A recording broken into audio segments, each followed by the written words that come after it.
Yes, we are live again. It's a beautiful Sunday morning here, and we are joined by Maxime De Zeeuw for another episode of our TLB Playground podcast. Welcome, Maxime. Thank you. Thank you for having me. No problem. How are you doing? I'm good, thank you. I'm really good. So you're in Israel right now, right? Yeah. Yeah. Let me just first try to introduce you a little bit to our audience, and then I'll ask you more about how come that you're in Israel right now. So, Okay. who is Maxime De Zeeuw? Maxime De Zeeuw, and if I make some questions, just stop me right there and just tell me if I'm getting it wrong. Huh? So, you're a 33-year-old power forward. Right now, you're playing for Hapoel Holon in Israel. But you're from Brussels. You played for Excelsior Brussels in 2004 and 2005. Wow, that seems like ages ago. Before joining Picaster for 5 seasons. And then you played for Ghent and the Giants in Belgium. Afterwards, you signed a contract for Roma in 2014 before joining Nürnberg 1 year later.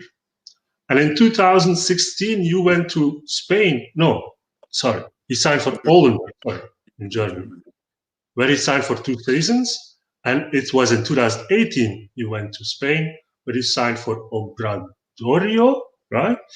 Yeah. Where he played 2 seasons. Right? So, is that about right? Everything is correct so far.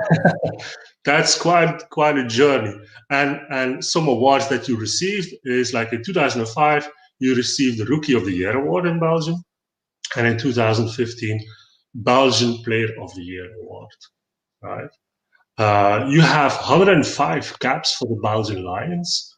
You're actually one of the 13 players in the club of 100, which has 100 caps for the national team. But yeah, if you look at your journey up until now, how do you look at it yourself? Are you really happy already with the journey that you have gone through? Is that the way you imagined how it would be? Like all those countries, all those teams? Actually, I didn't know if I would have became professional when I was young because I always loved basketball, but I never thought I would be that good to be professional. So it was already a blessing to receive a contract, professional contract with Pepinster with Castells when I was 17. And then I really work hard, and then opportunities and luck and everything. So I feel really, really blessed and happy to have had this career so far because I discovered great countries, great people. I met incredible teammates, made great memories. So I'm really, really happy about everything I've done so far. So, what do you think is your biggest strength where coaches see you as a player that they really would want to have in their team? Like from the first time you got your professional contract, did you already get like an idea from the coaches why you are so good that they want to bring you on the team? Actually, it's hard for me to talk about myself in qualities, but I think I was really talented in the way I was doing good things for my size. And what I like about myself is I never give up. I always fight hard, and maybe if I'm like less talented or less strong than my opponent, I will try to give everything always on the court. And I believe that I'm a good teammate also in the team. I'm always positive. So those are the things I'm trying to do the best. Mm-hmm. And was it always your dream to play outside of Belgium, abroad? When I became professional, my goal was to be professional at that time. But then afterwards, you always dream higher. And one of my biggest dreams was to play for national team. For the A team because I was in the young team also. And afterwards, I played a few seasons in Pepinster, then I had really good season in Antwerp. And at that time I was like, okay, I think it's time for me to try to discover something new. And I had the chance to go to Italy. At that time I realized it was like a huge step for me. Playing Euro Cup, playing one of the best competition in Europe, and I was really happy because, you know, at that time I remember few Belgian players were going abroad, and yeah, I got really lucky, I guess, and yeah. But I can imagine it's not only luck. I mean, there must be something that made them reach out to you. What do you think was the biggest reason for you? Was it like your good level play in Belgium that made you on their radar, or was it something else? I think that year, the year before I left, I was playing with Antwerp, and I had a great season, but not only in Belgium, but also in the Euro Challenge. I had really good numbers, and I think you know, when you play European competition, all teams can see you.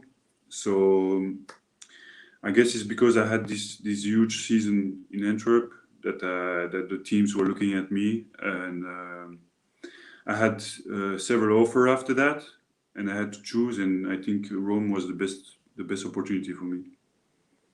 Was it because of the nice weather, or were there other factors that wanted you to go to Italy? Because first of all, it was Euro Cup, which is a huge competition, and obviously Italy also. So yeah, it came naturally to decide to go there, and yeah, I mean, the city, the weather, and everything came second, obviously, but it was a good bonus to live there for 1 year. For sure. Anyway, before we go on, I see that there are a couple of people already following our live stream. If you are following the live stream and you have some questions for Maxime right now, just put them in the comments. I will show them on screen, and then we let Maxime answer your questions. Okay. So yeah, you were in Italy, then you went, you were joining Nürnberg 1 year later. How did that go? And then how did you feel about changing again from teams and from countries as well? It was quite easy because when I remember I was coming to Nürnberg, it was strange because I didn't know much about Czech, the country first in the league. Okay, obviously the league was not good, but I had the chance to play the VTB league, which is the league with all the Russian teams like CSKA, Khimki, you know, Kazan. And it was really tough because we traveled a lot.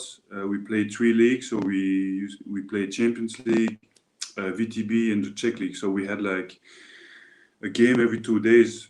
But it was really nice because we were living close to Prague, which is one of my favorite cities. Yeah. And actually, the country was really nice. Everything was cheap. The food was amazing. People really nice. So it was a really big surprise. I was really happy over there. It's also a really professional club, so everything was easy for me over there. So it was a nice experience. Yeah, if you play that many games, how did you manage like rest and keeping your level and your skill set at a high level? How did you manage that? I mean, we didn't have much time to practice, obviously, but you know, we try to make the better out of it every day. And yeah, I mean, you also like when you play those games, you always learn from your opponent. You always learn of the mistake you make. So it's going to make you better anyway. So that's how you learn also by playing a lot. And when you play those games against CSKA, for example, you learn so much more than during one practice of 1 hour. So, yeah, I can imagine.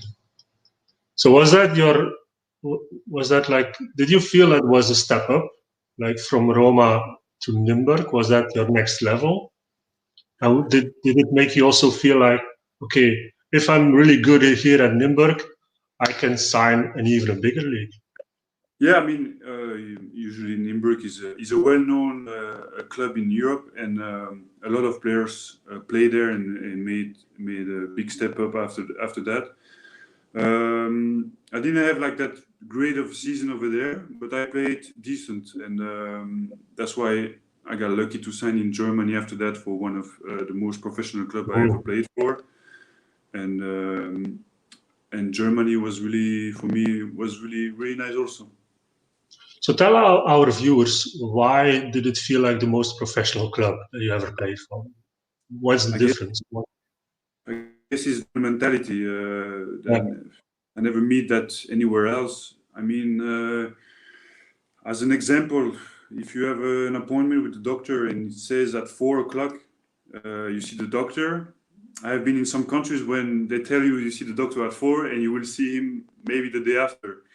But in Germany, when they say 4 at 3:55, you're going to see him. Or some example like this is typical German mentality. If you ask one paper for, I don't know, for your family, for something private, if you ask anything, if they tell you that time, is going to be there at that time, even maybe before. And in some other countries, like Spain, for example, if you ask something, it's going to take more time, more like, okay, tomorrow. So this kind of, and this mentality is typical German. So it's really about the organization. It's not so much about the level of play then, because I can imagine that the level of play in Spain is still higher than in Germany. But the Germans are just so good at organizing things that it feels super professional.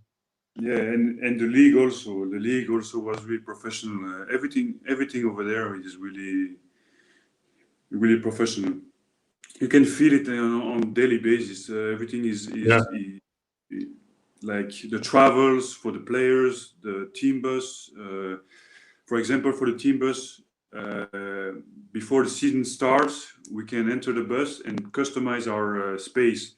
So you can like put your seat back, you can put it a little bit in front, put something in the middle, put your mattress. I mean, everything is so professional. Like you just have to come to the game and just play the basketball, not think about anything else. Yeah, that must be a huge relief for players that you only have to focus really on the thing that you have to do. Yeah. And can I ask you, what did you do in your little space on the bus? What made it for you so customizable? I mean, I just put it really backwards, and I put like some kind of a bench in the middle, so I can spread my legs, and I put the mattress in between this seat and this bench down low, so I can sleep, because the travels usually was like 6-7 hours by bus all the time, because we were in the northwest and we had to travel everywhere. But it was really comfortable, to be honest. We had the Wi-Fi on the bus. We had those mattresses. We had food. I mean, everything was okay. So, and what did you do then in those long travels? Did you really watch game video and to prepare yourself for the opponent, or was it just playing games and just? No, usually what you do. Sometimes at the beginning of the bus travel, you talk to your teammates, and then after a while, after a couple of hours, you lie down, you watch some movies, you watch, I don't know, maybe coach send you a clip of something of your opponent.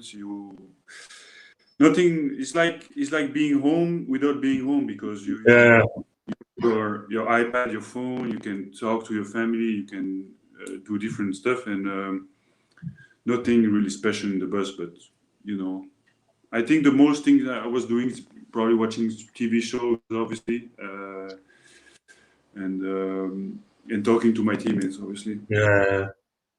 Is it fair to say that for you, like Germany, up until now, was like the most enjoyable experience as a player? I would say that I enjoyed everywhere I was. So it's hard to say where I enjoyed the most, because in every situation I try to take the better out of every situation. Yeah. So I had really good times everywhere I was. It's not like there is not a single experience where I could say, oh, it was really bad, I regret it, and I don't regret any of my experience. Yeah. Yeah, if we go a little bit forward now until this season or last season even, when Corona hit, what was your situation in March? What did you think? What was going to happen, and how did it affect you as a player, but also as a person? It was really difficult because I was in Spain at that time in March, and I remember I played my last game against Bilbao, against Quentin Serron. Oh yeah. We came back and to Santiago, and then they decided to shut down everything. So school for my kids, everything. And in Spain, it was really difficult because you could not get out of the house for any, I mean, except going for supermarket. That was the only reason. And we were living in a small village, and every time my wife and I went out for the supermarket, we got stopped by the police every single time.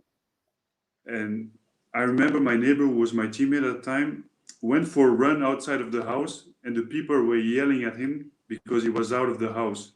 What? So it was really difficult because you could not get out of the house. And we still have two kids, but we had those two kids inside the house 24/7, and it was really, really difficult. And we had to stay there till the league would have made a decision. And they made the decision by the end of April. So it was a month and a half after that. They made the decision to play with 12 teams, if I remember correctly, and we were the 13 teams. So we were out, and I said, I can't take anymore. I can't take it anymore. I want to go home. So I went to the airport. I rented a car, and I just drove straight home. I put all the stuff in the car, put the kids and the wife, and just drove home. It was like 20 hours drive. Yeah. And I said, no, but I can't take it anymore. I have to go home. And that's what happened. So I was home 23rd of April, I think, if I remember. It was really difficult. But after that, I was home, so it was easier, I think, because, you know, you have your, you know where to go, you know what you can do exactly, because, you know, the news are coming from your country, so you know everything better. But it was difficult, especially to explain to the kids that they cannot go to school, that they can't go out, they can't, you know, it was difficult, and also you didn't know when it's going to stop. Everybody had no idea at the time. So, I mean, it was difficult for me, but I know it was difficult for you, for all the team, all the guys. I think in March or April, we also talked to Contessero, who just joined the team in Spain, and he also told me, like, yeah, we can't do anything. We just have to sit inside and try to keep our physique up to date just by doing some home workouts, you know. So yeah, that's gonna be really difficult if you. I remember I was like, I have this small backyard. It's probably like 10 meters, and it was like a L. It was 10 meters and 15 meters, and I was running 30 minutes like this, like a lion in a cage. And I had to do it because, you know, when you're a professional, you live with this adrenaline every day of the practices. And if you stay home doing nothing, it kills your mind. And so we had to do something. And since we cannot go out to run, I had to find a way of running. So it was really difficult. And I was talking to Quentin a lot at that time, I remember. And for him, it was more difficult because his family was staying in Belgium. So he was alone. So it was even more difficult for him. So yeah, we tried to do the best out of it, even though it was not easy. Yeah, tough situation for sure. But you're playing again now, so that's a good thing. And you switch teams, of course, because of this whole situation. I can imagine it's not easy to find or to stay in your same team, like you said, or to find another team. You found another team, and you found it in Israel, of all places. How did that happen? How did you get there? The coach was following me for a couple of seasons already. Stefano Dedas, Greek coach. He knows really well my agent's partner, and he saw that I was available, that I was free, and one of the big guy here got injured, Richard Howell, and he decided to go for me because I was available and because he knows me for a couple of seasons. He asked around, and he was convinced that I would be a good fit for his team. And the club also remember that in Champions League I played with Oldenburg. I came here, and I had a really good game here. So they all remember that game, and that was also one of the reasons they signed me here. And yeah, so. So did you have like many other options before you went to Israel, or was it something like you said, okay, perfect, this is something I need right now?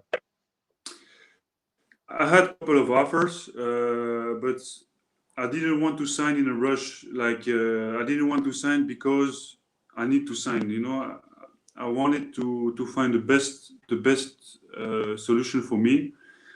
I had offers in France also, but I thought that this might be the one because of Champions League again, because of the level of the competition, and also because of when I talked to the coach on the phone before signing, it was really convincing, and I thought it was the best thing to do for me at that time.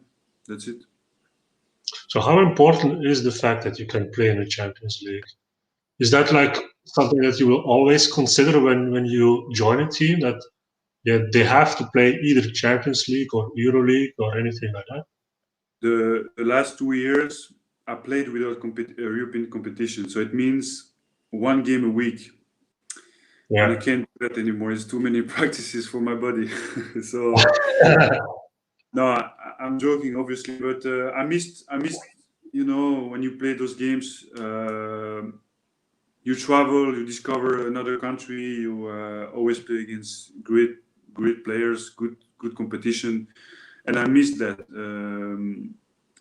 And it was one of the criteria to sign somewhere, but it was not. I didn't have like to be specifically in Champions League, or I wanted to play again in a European competition before. Basketball is very popular in Israel, isn't it? Yeah, you can feel. Can feel it here. You can feel. I mean, this team here, for example, we play in purple, and the biggest enemies are Hapoel Tel Aviv and Hapoel Jerusalem enemies. We you cannot wear red color. If you wear a red color with t-shirt or sweatpants or whatever, they can be mad at you for quite some time. So I think the fans, and we receive a lot of messages, even though obviously they cannot be in the gym right now. We receive messages daily about the games, about everything, and they are really, how you say it, really hot fans over here. You can feel it. Do you like that atmosphere? Even though they cannot watch the games or they cannot be inside the stadiums, I guess it's really good to feel that again, that you are really popular. Yeah, I mean, yeah, it's a nice feeling, but you don't want to disappoint them also. So it makes you really aware, and I just wish they can come to the gym as soon as possible, because I heard in Israel this is one of the best fans we have. We have 5,000 people in the gym, so I really can't wait for them to join the gym again. How hard did Corona hit Israel? Is it like the same as like in Spain or like in Belgium? Are there a lot of restrictions there? Can you go to practice? Can you go out? Yeah. We can go out. I feel like the people are more scared about the coronavirus than in Belgium. I can feel through my Israeli teammates that it's something really really scary for them. But outside, it's the same. Restaurants are closed, bars are closed. But I have the feeling that people are a little bit more relaxed about it than in Belgium. I'm not talking about my team. I'm talking about the people outside. For example, on Shabbat, which is yesterday, a lot of people were outside in the park. So I don't really know about the restrictions in all these aspects, but it's pretty similar than in Belgium, I would say. Yeah. You played yesterday, right? Yeah. We played in the cup, second division. Yeah. Oh yeah, so easy win then. It's never easy because I remember I played with Antwerp against the second division and we lost. I think it was in Gembo. So it's never easy, but we are really talented. We have a good team, really good mentality also. So we came ready. We made it easier. But yeah, and I mean, you have to admit, if you can win a game against Maccabi Tel Aviv, right? Didn't you? Because it get off. So you recently played against Maccabi Tel Aviv, right? Yeah. You won, right? Yeah. So I mean, you can admit that you're not that bad. No, like I said, we have a really good team, and I think all the pieces together, we have the perfect role players for this type of basketball that we play, and we have really good mentality, and we play together. We have Americans with high quality, but also as a good person. They are really good people. They care about everybody in the team. They care about the jersey and they fight for it. And it's really, after all these months without teams, I didn't expect to be in that situation actually. And I'm having fun again. I enjoy playing basketball again. And I'm nothing but happy here. So, yeah. And do you also feel then with this better feeling that you have now that you are also progressing with your own playing and your own skill? You know, are you progressing as a player now again? Do you feel like you're getting better again? I think at my age, I think I'm playing with just a lot of confidence, which I didn't have the last 2 seasons. I play with a lot of confidence, and I'm enjoying again. So my game was always there, but it's just the mental aspect that got better, I think. Yeah, and I guess also like you left because there was a window for the national teams a couple of weeks ago, and because of this contract signing, you asked to leave the team to go to Israel for this, right? I guess that didn't feel that well, like that you had to leave the team. But of course, if you have like this experience now in Israel, it's all worth it, I guess. I mean, I remember my feeling when I was about to leave for national team, and then the day before I got the contract, and I didn't know what to do because national team was always my top priority. And I called the coach and Jacques Stas, and we talked together, and we agreed together, and they let me go to Israel, which was, I'm really thankful for them because it was not easy for them because they had no big guys really, so they were counting on me. But also they agreed to let me go without any would say punishment or whatever, to so I'm really thankful for them, and we made sure here with the team that I will be there for the next window, so hopefully I will be there 100%. But they did well. They did well, the Belgian guys, even without you. So it means also that the Belgian squad is really getting deeper in terms of like quality. That even without you and some of the other players that usually are in the starting five, they can perform really well. Did you feel really? Yeah.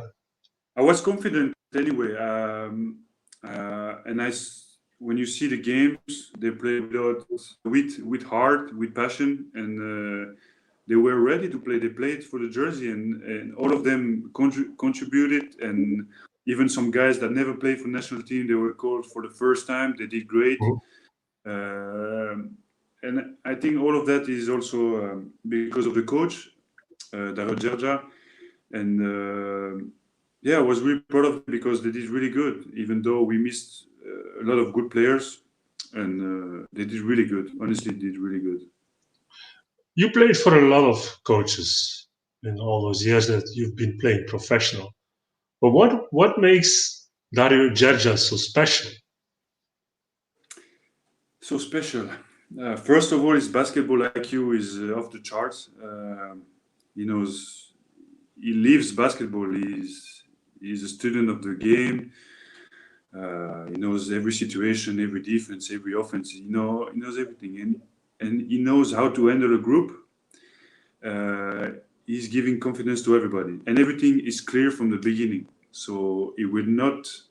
That's a coach also that will not give you promises if he can give it to you. So he's really close to his player because of that, because he's honest. He's honest, and I think every player that play for him have that feeling and wants to give everything. Because he's really close to his players. A lot of people have a bad image of him because of of his reactions on the bench, but trust me, he's somebody really special, and we are lucky to have him. And I hope we're going to have him for a lot of years because he's trusting the young players. He's trusting a lot of people. So I hope we have him for a long period of time. Yeah, and then what he has done for Ostende last couple of years deserves nothing but respect. I think it's clear that he can, and he can make really something out of everything. Every year, everybody's like at the beginning of the season, Ostende is not as good as last year, and still they keep winning, and they always bring new players, young players. I'm thinking about Simon Buys, for example. Now, he's bringing always Belgian players also, which that's what people want, right? To have Belgian players. And they have really high quality Belgian players in their squad, and they play with a lot of them. So, yeah. What is the thing that Dario Gergia teach you or give you, like that you say, okay, I've never had this before. Without Dario Gergia, I wouldn't know this, or I wouldn't have this kind of skill? Or is there something that you can say, the coach gave me this? No, but like I said, the coach is giving you confidence. He knows what you can do. He will not ask you to do something that you can't do. He knows everybody. Yeah. He knows every player. So he's going to ask you what you can do the best. So he's going to bring you in your best conditions to perform for him. And that's what makes him also really good, because he will not ask you, I don't know, something that you can't do. That's like, I don't know, Alex Liberto poster, for example. That's an example. Yeah. So he will always put you in the best situation that you feel comfortable to play with.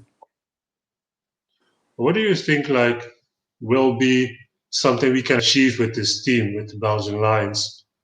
Is the next generation ready to get that Euro Cup or that Eurobasket level again, that we can really perform and have a shot at really good success with the team? Difficult question. I would say that we have some young talents that's showing up right now. I'm talking about Andy Van Vliet, Frans Blijenberg. I'm talking about Simon Biles, for example, other players as well that I forget to mention. But we have players that are ready to step into the team and ready to show some. But I think our goal should always be with European competition. And if we dream big, I think World Cup should be the goal. Can we achieve it? I don't know. I think it's a long road. There's a lot of work to be done, but we can always do something special at the Eurobasket. Always. Yeah. What is your best memory up until now from that experience from within the national team? Best memory.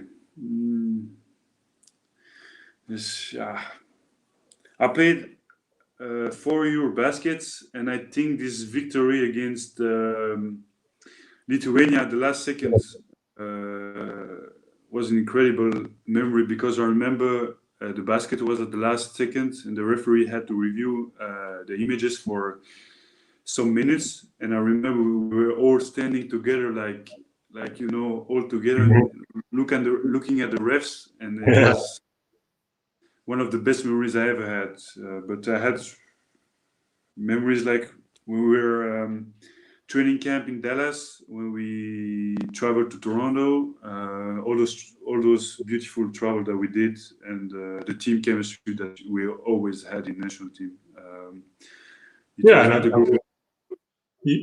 You've been in 4 Eurobaskets, like you said, so you experienced the evolution of the Belgian national team up until now. So you are like also one of the players that is best placed to see where it is going. And the next generation is there indeed.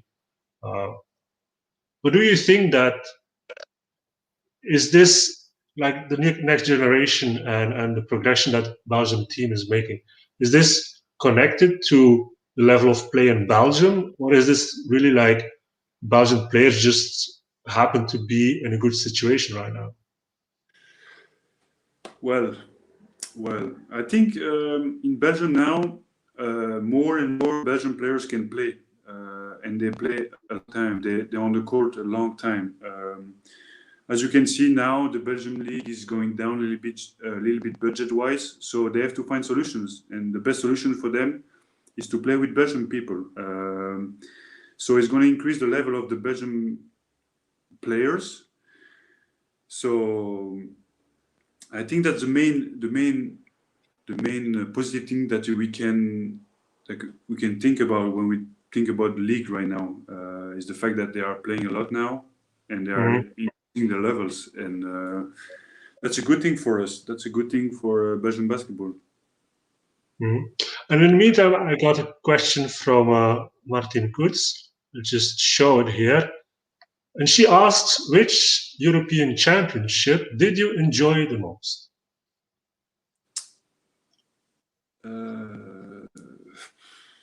Martineke.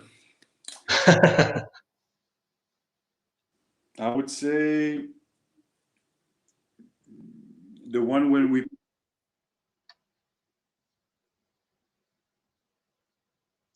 And we lost connection, it seems, a little bit. Maxime, are you still there? Okay. Can you repeat? Can you hear me? Yeah, I can hear you again. It just cut you off when you wanted to answer the question. So that was the one when we played in the France for the 8 finals. We played in this huge soccer stadium in Lille. And that was a great memory. We had a really special group at that time also, and we made good things. And to play in this soccer stadium was quite amazing. But I enjoyed all of them. The first one because it was special because it was the first one after a long time. All of them. I mean, it's difficult to say the most. All of them. Honestly, all of them. Yeah, I can imagine. Only like I think it's a dream for every player to play in a European championship with your own national team, right? So I can imagine. Anyway, we were talking about how much of an impact that you think the Belgian league has on the success of all those youngsters, next generation Belgian lions that are coming up?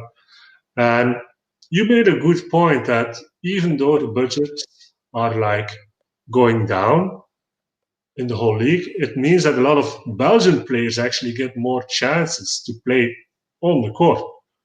So it's strange to say, but yeah, like you said, it's going to be even better for Belgian players. And hopefully this will also increase the level of play of those Belgian players so they can transfer this into the Belgian Lions. But I can imagine that, okay, they have a lot of playing time in Belgium, but then they will need to go to the next level, even to be considered for the Lions, I can imagine, right? They will need to go abroad as well. Yeah, I mean, there is a huge step in between playing a lot in Belgium and then making to the step to play abroad. But I think, first of all, they have to play a lot of minutes to show. And then if they have the chance to play a European competition, like the guys from Antwerp, Mons, or Ostend, if they had a chance, then they can show their qualities also outside. So they have to take it step by step and try to make the best out of it. You never know what can happen, so they have to work hard, obviously, and never lose faith. Yeah. What would you advise young players that dream about the same kind of career that you have? Like, if they are playing already pretty good minutes in Belgium and they are looking to play abroad, what would you advise them?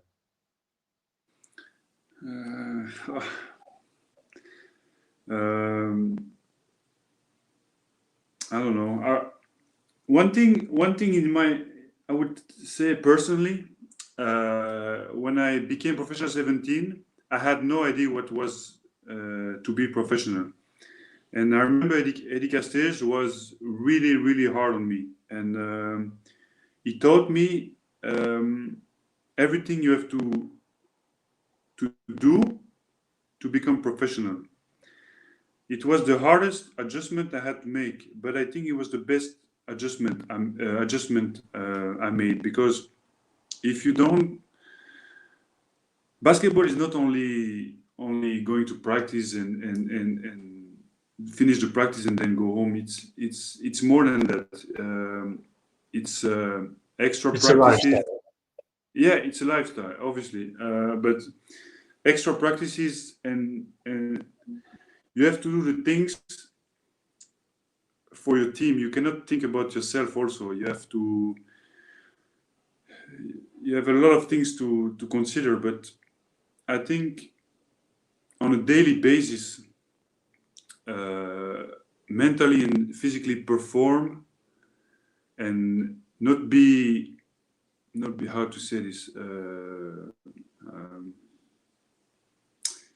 agree to do more than that you ask, that we ask you to do.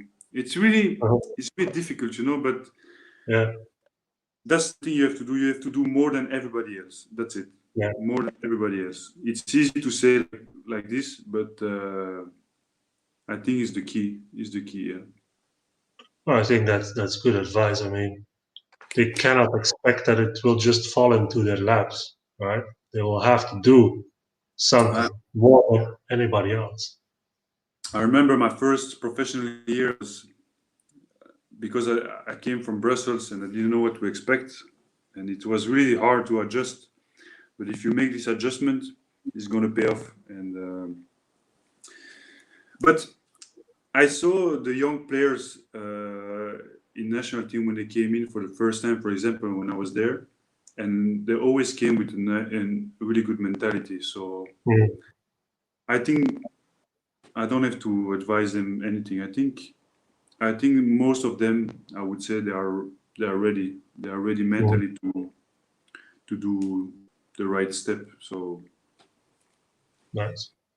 Okay. In the meantime, we have another question. Let me show this one. So, what do you guys think about Serbian basketball players?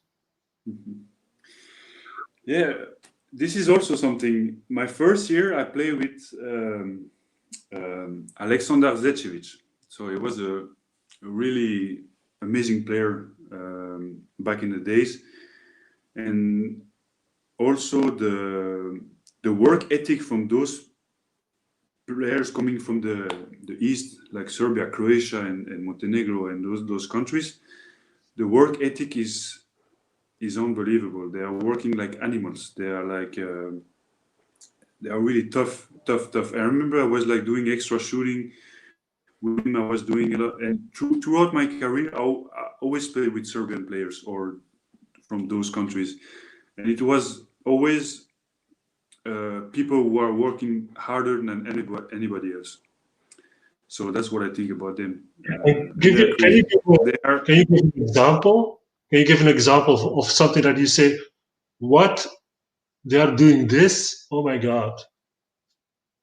No, it's more like if you think that shooting 100 shots extra is going to make you better, they will shoot 500 times. So yeah.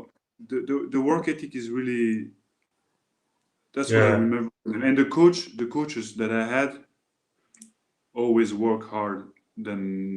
They work harder than anybody else. I had Skelin. I was the assistant coach for Bavcevic. Then I had him as a coach.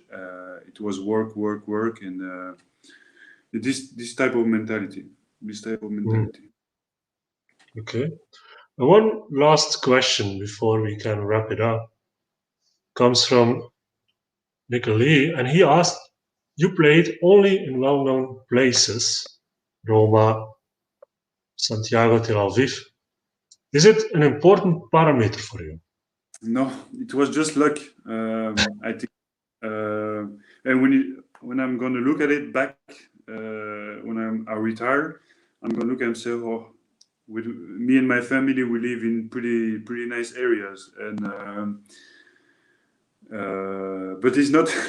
We talked about it. He said we talked about it earlier, and no, it's not. It's just a luck. Just a luck, I guess, with the teams that were interested in me, and but yeah, when you look at it, Roma, Prague, Santiago, it's pretty nice. It's pretty nice. So it looks like that maybe besides Praga, you like the nice weather. Say it again. If you look at the list, and maybe besides Praga, it looks like you really like to have nice weather when you play basketball. Yeah, actually, about the weather, here it's difficult to adjust because it's in December and it's 20 degrees, so I have to go out in shorts, and it makes no sense in December. So I'm not used to that. It's so strange, so strange. But by the way, the weather in Santiago sucks. Okay, good to know. Good to know. Thanks for your questions, everybody. Okay, to wrap it up, Maxime, I'm going to ask you two more things. First of all, for the people who are still watching, we are going to do a little bit more Q&A in our private Facebook group on This is Basketball. And for this now, for concluding this podcast with you, Maxime, I want to thank you, first of all, for your time. No, and for your thank you very much. I just wanted to give you, because it's holiday season, of course, and I wanted to give you a present. And since a couple of days, we have our own store now. Like you can see this shirt here that we sell on the shop. And I wanted to give you a chance to pick one of our items from our store, and I will send that to you. So let me just pull it up here, and here we go. So this is our store on our site. So go ahead and pick one of the items here that you would like, and I will send it to you for this holiday season. Well, thank you. And I will take the same shirt as you. Looks nice. Okay, perfect. That's great. Okay. Well, after the show, just send me your details and I'll send it to you. Anyway, thank you very much. No problem. Thanks, Maxime, again for your time. I wish you good luck in Israel, and for sure we're going to catch up later. And for now, that's it for now. Everybody who was watching, thank you very much for watching, and see you next week. Thank you very much. Bye. Thank you guys. Happy holidays. Ciao.